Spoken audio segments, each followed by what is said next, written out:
When did you first know that you wanted to be an actor? Primary school. Year 6, school play. So up until that point, I was just like harboring my talent. So this wasn't The Wizard of Oz by any chance? No, so that came around second time around.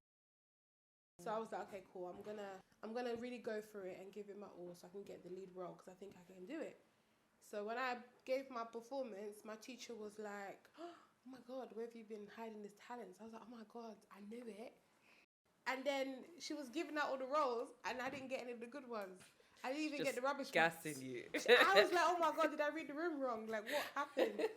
And then she gave me the role of the cow, and I was devastated. But I said to myself, I'm going to make the cow the scene stealer. So I'm going to make it the role that everyone wants to be instead of the lead role. And I did that.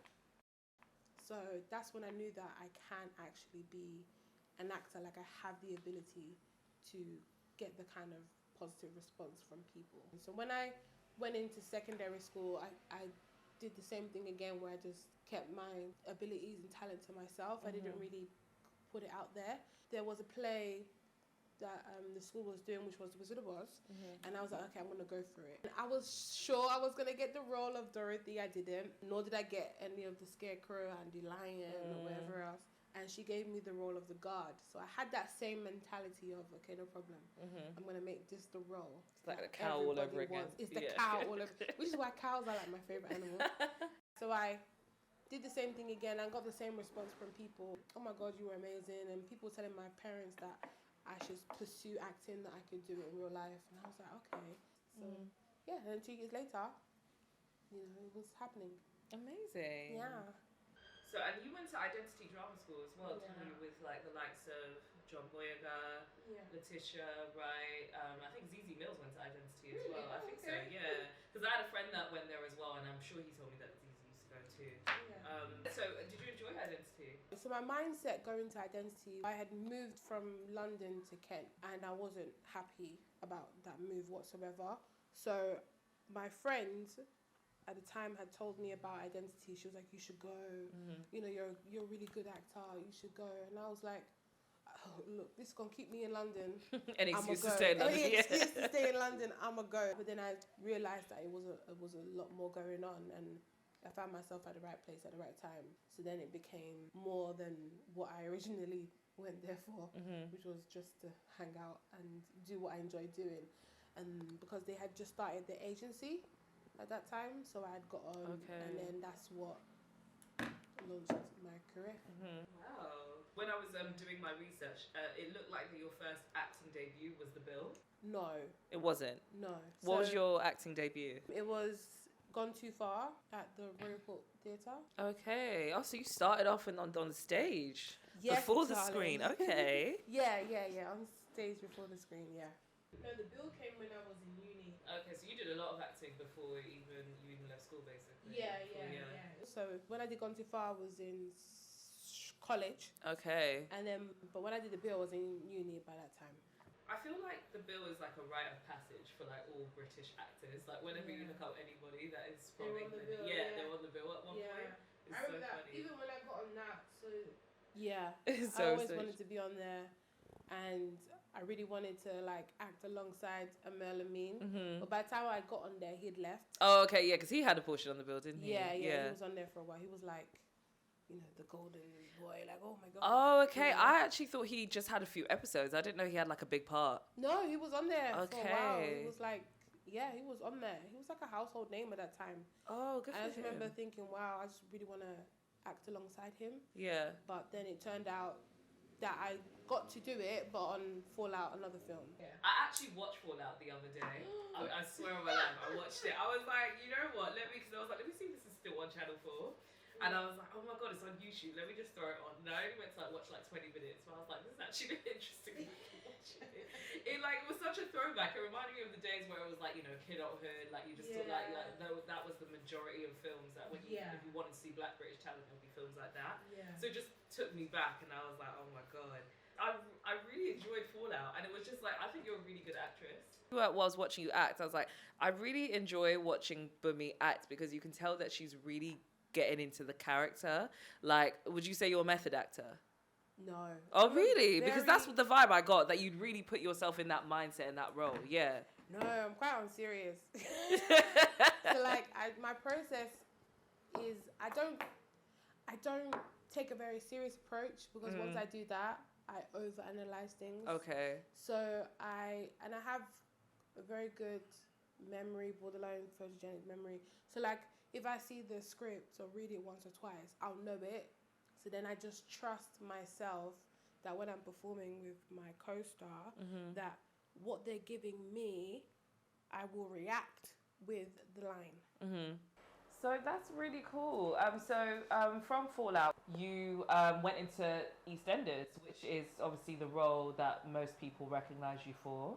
But you actually didn't start off on the main show, did you? They actually recruited you for E20 at first, right? Yeah. So E20 was like the new online show that they were bringing out. So I had auditioned for that. And my character was never actually meant to be on the main show. So it was only after we completed E20 and they were like, okay, I think she should make that transition over and we can expand the story more. So yeah. Do you know what made them decide that? Was it not just seeing your performance on screen, like she's a star, but was it also like, did they feel like it was time to bring a little bit, like shake up things a bit with EastEnders? Because not only that, when you did go on the main show, you made history as not just the first Nigerian cast member on the show, but the first African cast member on.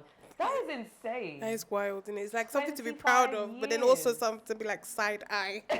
Bombastic side eye, like how none, like up until that point, that's crazy. In East London. A little bit shorter, please. Especially considering, like, I wouldn't say that they didn't try with diversity at all, because they'd had a lot of time with the Masouds at that point, and obviously they had Patrick's sons and Patrick as well. Like, so they had Caribbean characters, Denise, like, do you know what I mean? But like, no African character. That's crazy. Yeah. So, well, good for you, ma'am, making history on BBC. We did try. So how was your experience while starring on EastEnders overall during that 1-2 year period? It was good. Yep, that's girl. That's where I was getting to. No, it was good. Like, personally, it was amazing because it felt like I'd made my dreams come true. I was where I wanted to be. But, you know, there's the other side of it is like you're really pushed out further into the limelight and you get to hear what everyone thinks about you. Not about how you're acting, just how you look. So superficial. So there's that. You know, I've always said, like, if people were insulting my acting abilities, it would be a different story. But just because they're insulting how I look, I just had to deal with that. I didn't have to. No one could deny that she can perform. Do you know what I mean? So, I love the optimism of that. Like, but I'm a good actress. Yeah, do you know so what I mean? I'm killing it. Yeah, you can't clock that now, can you? So yeah, but there was another side to it that wasn't so pleasant. Such a major accomplishment for you. Thank you. Landing a role on EastEnders, but it came with what I'm sure were, downsides at the time.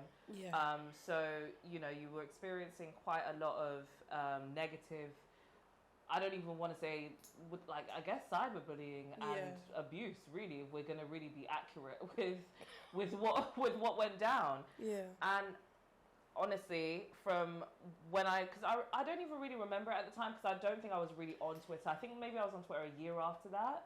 But so I don't know if I saw it at the time from what I remember, but it all kind of came out again 2-3 years ago during the pandemic. Yeah. Obviously, when we're all at home with nothing to do. Yeah. And it came, some people's tweets resurfaced again. Yeah. Some people being well-known faces as well. You know, Dottie, who went by Amplify Dot at the time, from BBC One Extra, I remember her tweets came up, and it was just some really horrible stuff, and it just kind of, I'm sure, was triggering for you, having to see all of that again. So what was your experience at the time, getting that on top of being in such a great place in your career? How did that feel? I mean, you know, it was a weird time, you know, trying to navigate my own self-image through that period. Because I've always been a very confident person. So it's like, you know, you start to think, why is everyone not seeing what I'm seeing? And then I'll start to figure out what's going on. So I remember there was a time where I was like, okay, let me watch myself on this screen and see what the problem is. So I did that. No. What I did was, because, you know, you film 6 months in advance. So I was like, all right, cool. Okay. I'm going to pay attention to this scene and then I'm going to watch it. And I think it was 3 months later. So you were trying to self-analyze yourself. Yeah, and then I realised what the problems were and I was like, okay, cool, no problem. But, you know, there's no explaining those things to people when they're hell-bent on saying what they want to say towards you. You know, as you said, a lot of it is rooted in colorism, internalized hate. And then a lot of it is, you know, what can I say that will garner more attention? What can I say that might get that retweet, you know? So people really go for the jugular. Yeah. Just to get that clout online. And I don't know if they really mean what they're saying. Because I've interacted with people who said things and I don't think they even remember they've said it. Oh, okay. I was going to say, I thought you were going to say some of those people have said it to your face. I was like, now we're trying to fight because... Yeah, I think that was always the issue for me was because, like, in real life, it wasn't that. It was always, like, you know, oh, you're positivity, so amazing. Yeah, all the good stuff. So... You know, I was trying to figure out what's real. Like, why are people in real life saying this and online saying that? So, you know, I just had to figure that out and find my place in the middle of that and where I come into it. So I'm really sorry that you had to go through that because that's horrible, especially when you were young as well, a young age. And, you know, this is like such a great feeling, like, oh my God, like everything I manifested is happening. Like I'm on this big, you know, because EastEnders is huge. You know what I mean? It's on BBC One. Everyone's watching it at 7 p.m, 8 o'clock. And so to feel like it, you know, I guess you must feel like it was tainted by that. Yeah, it tainted it a little bit. And then even while I understood, you know, okay, yeah, my hair, some choices that we made in terms of my hair, whatever else, I understand. Listen, we all where it comes. Do you know what I mean? But I think there's a thin line between, like, you know, making a general, I don't like that, and then being really vicious and really mean, and, you know, it's just not. It wasn't nice at all. So I think I try as much as I can to be more sensitive, even how I interact online with things that I see that I don't like. And just putting out the right energy, because I know what it feels like to have a bunch of people who do not know you comment on you in such a way. So yeah, it wasn't nice. No, it wasn't nice. It was a very confusing time. So within our community, we have this conversation a lot about how important it is to have representation and to see different versions of ourselves on screen with different forms of content, which is 100% true. But do you sometimes, like, bearing your experience in mind, and not just yours, like seeing other people's as well, like, so for even like things like reality shows, for example, things like Love Island, sometimes I feel like the black cast members, we can be a little bit hard on our own people.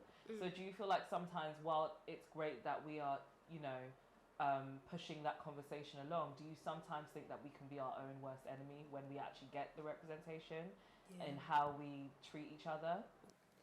Yeah, I do. I feel like we should have more grace for each other when we're on screen. I think some of it kind of comes from, you know, the lack of representation for so long. Once you do see yourself on screen, you want the best representation.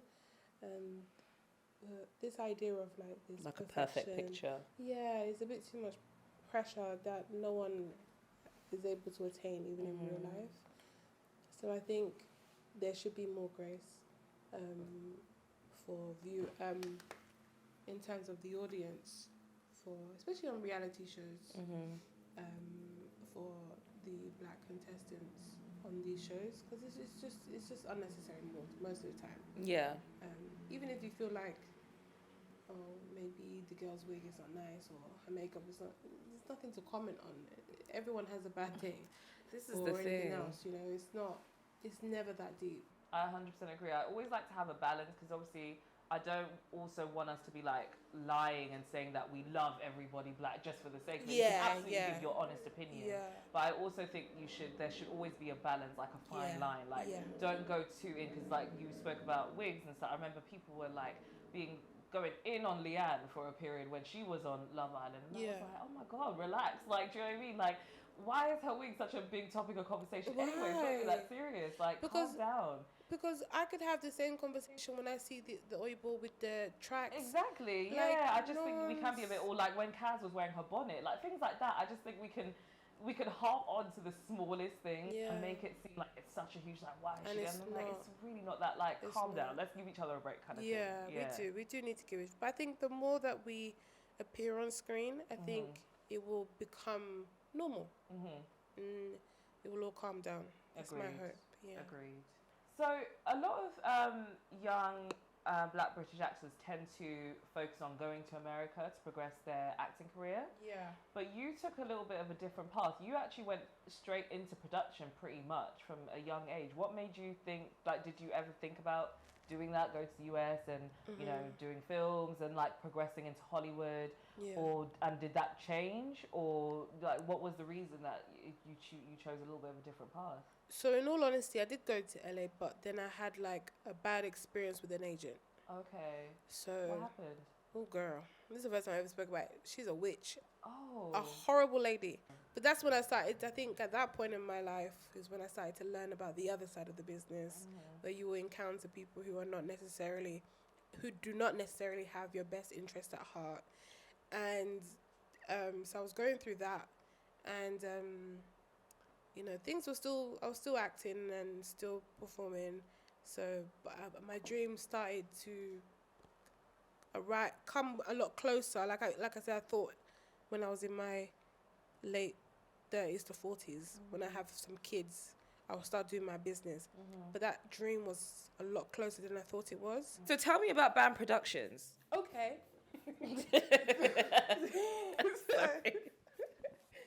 So BAM Productions, it came out really and truly out of defiance. So I had an idea for a film, and I was shopping it around, and everyone was like really interested in it, and but it came with a lot of buts. We can do this, but and I was like, why are they changing? Words. Yeah, like what's the meaning? Then I realized that, you know, I'm coming to them as a favor. I'm asking, can we? So I was like, I think I need to come at them from a business standpoint and say, I want to partner with you on this. So I was like, all right, cool. Let me establish my business. Let me say this is my production company, and I want to work with you. Okay? So I wanted you to work in this capacity, in this area, and blah, blah, blah. So that's how it came around. So it was just literally just to get this film on the green light, to give it its green light. And then when I had launched it, it was during the Oscar So White period. Okay. So it kind of went viral, and then people were just like, oh my God, this is what we need right now. And I was like, oh my God, I didn't really realize that. I think I'm embarking on something that's bigger than me and this one film. Me and my idea, yeah. Yeah, so then I started to look into it a little bit more and take it a lot more seriously, and recognizing the potential impact I can make with my company. So now it's really involved into kind of something a bit personal. So it's like all my ideas in one place. So it includes my film, my art, music, fashion, and all the rest. So it's like a creative hub. Okay. So when you come in with something, you're going to leave with something. And that's just really what it is. And I just want to make impactful film, impactful art that speaks to people, moves people, makes people laugh, you know, and just think more about things and life, or maybe think nothing at all. Just have escape and just enjoy yourself. That's what it's about. That's creativity at the end of the day. Exactly. Yeah. So that's BAM Productions as a whole. I haven't come up with anything fancy for the meaning of BAM. It's just my initials. So you have such great initials. You're so lucky. I know. When I realised that, I was like, oh my God, this makes sense as to who I am. My initials are Ho. So Ho. Well. H-O-E. No, H-O. I mean, technically H-O. With my first name Shopper, it's Show, but with Well, there you go. Let's leave with Show. Show, yeah. That's way better than her. Yeah, and we are on your show. So you mentioned that Band Productions is creative hub and that there's a lot of artwork on there at the moment. So do you showcase your own artwork too? Because you are an artist too. Yeah. As if you weren't doing enough. Actress, producer, writer, singer. She can bust a move sometimes. Are you a dancer? No. Okay. No. Well, we're just going to sell it as a quadruple threat. Yeah, exactly. Yeah. It just gives it, but I'm not a dancer. I can only bust 1 and 2 of the moves. The 3 and 4, I'm not sure about. Not CC or B, no. I can't boom and I can't count, so yeah. As of late, I've been showcasing more of my artwork. It's hard for me to do. It's really beautiful, by the way. Oh, thank you. You're really good. Thank you so much. Yeah, I do try put it out there more. I have people on my back like, post it, you just show more of it. And I'm like, I'm trying. So, yeah, but it's a very personal thing for me. I think it's more of a personal journey, but it's been nice coming up with new art ideas, but more time my art is linked to a film idea. So when I have a film idea, I draw it out and then I'll start hearing music. I don't write music, but like I know what to listen to help enhance the process. So it's all in one. That's really interesting. Together. So it's like you're letting your thoughts out on a canvas, like literally creating a visual aid for yourself. Yeah, exactly. That's really interesting. So, but I'm looking forward to doing an art exhibition soon, my first ever one in life. So I'm looking forward to that. But yeah. Oh, send us the info, please. No, please. When is this art exhibition? June? Hopefully in June, yeah. End of June. End of June. Okay, cool. When we have the info, we will be promoting it on the show. Thanks. So all you art appreciateurs can make your way to Bunmi's exhibition and soak up all the artwork. That is so cool. Do you plan on starring in any of your films outside of you producing? Do you plan on starring? Yeah. I'm giving Issa Rae. Okay. Write and star, okay? Only where it seems fit, to be honest. But so you're gonna write a series called Secure? That's an idea. Oh my god, that's an idea. Okay, I'm gonna give you a little writer's credit. Writer's credit, yes. Yeah, that would be a good one. I'll send you the address to send the check to. Yes, that would be a good one. Yeah, what she's done and what she's doing is everything, and yeah, I think she's amazing. Yeah, me too. And just one last question, I guess. Where would you see yourself in 5 years? We'll leave it at that. But like, where will you see yourself in 5 years? Do you reckon? Blessed and highly flavored. Flavored? Yeah. I know that's right. I like that. Blessed and highly flavored. Yeah, so I want to have good skin.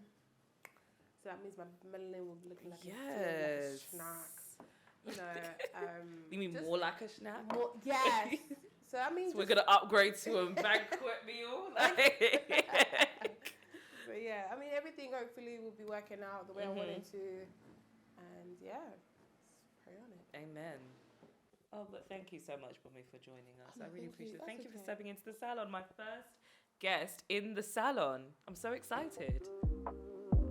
Congratulations. Thank you, hon. I appreciate it.